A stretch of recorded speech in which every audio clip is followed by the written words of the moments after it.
Imagine a desert kingdom, not just surviving, but thriving. A civilization that fed tens of thousands of people, year after year, in one of the driest places on Earth. How did they do it? The answer isn't just about finding water, it's about mastering it. This is the story of ancient Yemen and its incredible water engineers. When we think of ancient civilizations, we often picture pyramids or grand temples. But some of the most impressive feats of engineering were built for something far more fundamental: agriculture. In ancient Yemen, the challenge was immense. Rain was scarce, but when it came all at once in the form of powerful, destructive seasonal floods. These torrents would rush through the valleys or wadis, washing away everything in their path and then disappearing into the desert sands, leaving destruction in their wake. Most people would see these floods as a disaster to be avoided. But the ancient Yemenis saw an opportunity.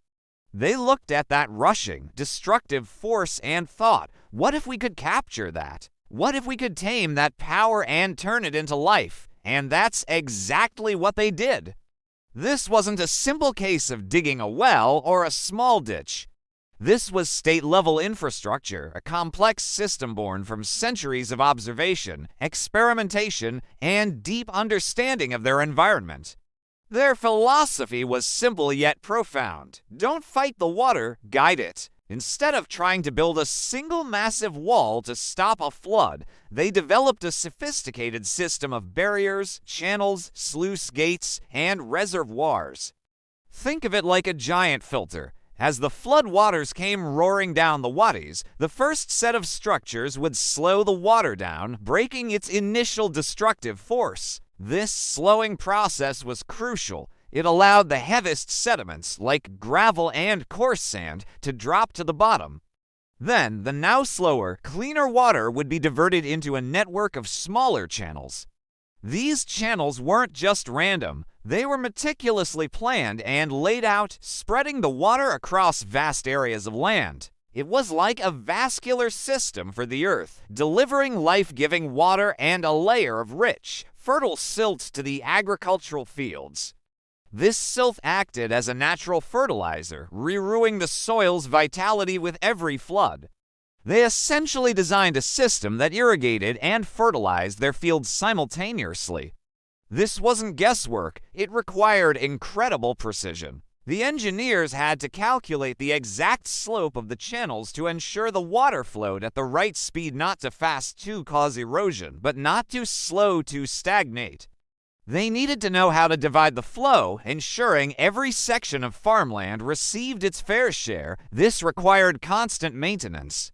After each flood, the channels would need to be cleared, the barriers repaired, and the system adjusted. It was a continuous, communal effort that bound the society together.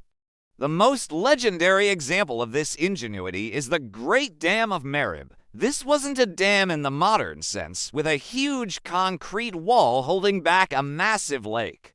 It was something far more elegant. The Great Dam of Merib was a massive earthen structure, reinforced with stone, built at a strategic point in the Wadi at Hana. Its primary purpose wasn't to stop the water completely, but to divert it. Imagine a giant traffic controller for water. When the floods came, the dam would block the main channel, forcing the water into two primary sluice gates, the northern sluice and the southern sluice. These gates then released the water into a vast network of smaller canals that fanned out to irrigate an enormous area, often referred to as the Two Gardens of Merib. We're talking about an area that sustained a large urban population for over 1,000 years.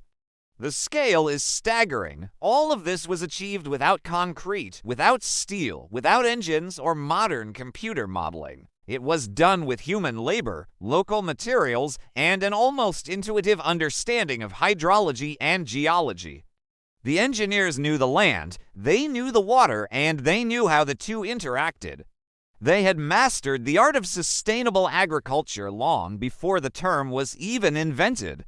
So, why does this matter today? Because it challenges our modern assumptions about technology and progress. We often think that advanced solutions require advanced, complex materials and energy sources.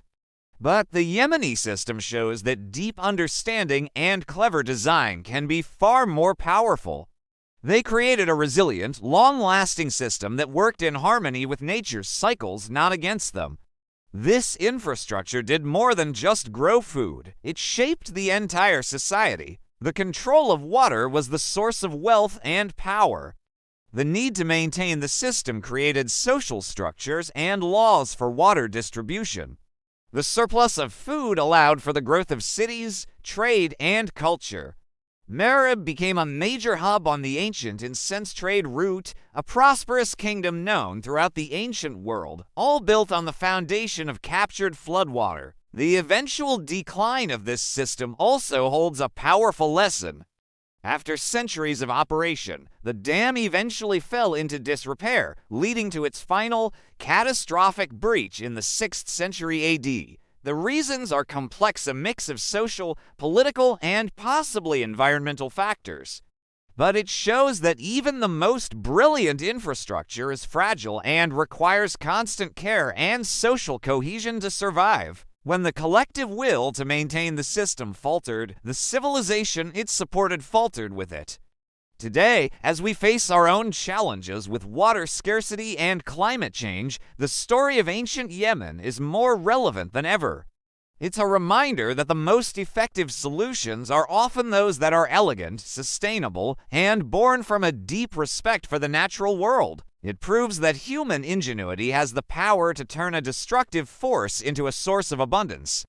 The legacy of these ancient water engineers isn't just in the ruins of a dam. It's in the powerful idea that with understanding and cooperation, we can make the desert bloom. Thank you so much for watching. If you found this story of ancient ingenuity as fascinating as I do, please hit that like button and subscribe for more stories about the hidden history of our world. See you next time.